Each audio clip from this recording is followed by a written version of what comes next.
আমি অনেক স্যাক্রিফাইস করছি, শুধু আমার ফ্যামিলির নয়, ওনার আত্মীয় স্বজন যারা আছেন জামাই হিসেবে ওনার এলাকাবাসীর, আমি কখনোই কোনো দিন আমি কোনো কারণে মানে আমাকে কটু কথা বলতে পারবে জামাই হিসেবে ছোট চোখে দেখবে এরকম আচরণ অ্যাক্টিভিটি ছিল না।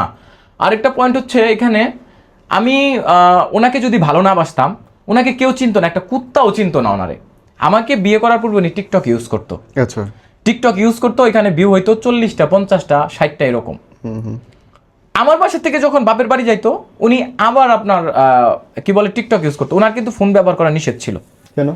ওনার নিষেধ ছিল এই জন্যই, উনি আমার সাথে সংসারের ঠিক 3 মাসের মাথায় আপনারা দেখবেন যে বিপি ইমরান নামের একটা ছেলে, এই ছেলের হয়তো কোনো দোষ নেই, কারণ বিপি ইমরানের তারা আমার ওয়াইফকে মেসেজ দেওয়ার দরকার নেই। একজন পাবলিক ফিগারকে এটা আমি জানি যে অসংখ্য মেয়ে এমনিতে বিরক্ত করে।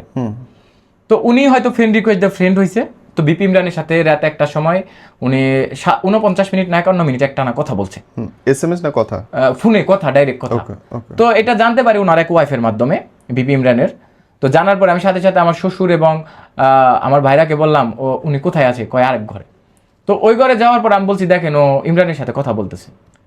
তো আমি ওকে তুই তুই করে বলছি, একটু গালিও দিয়েছি যে আমার ওয়াইফ রাত একটার সময় ওর সাথে কিসের কথা। লজিক্যাল। তো তো ইমরান ভাইকে আমি বললাম যে ভাই, যদি আপনার মধ্যে কোনো কিছু জানার বোঝার দরকার থাকে, আপনার বাসার থেকে আমার বাসা বেশি ডিস্টেন্স নয়, আপনি আমার বাসায় এসে সমস্যা থাকলে কিংবা ফোন দিয়ে আমাকে বলবেন ভাই এমনি এমনি বিষয়। রাত একটার সময় তো 1 ঘন্টা ওনার সাথে কথা বলা আপনার প্রয়োজন নাই।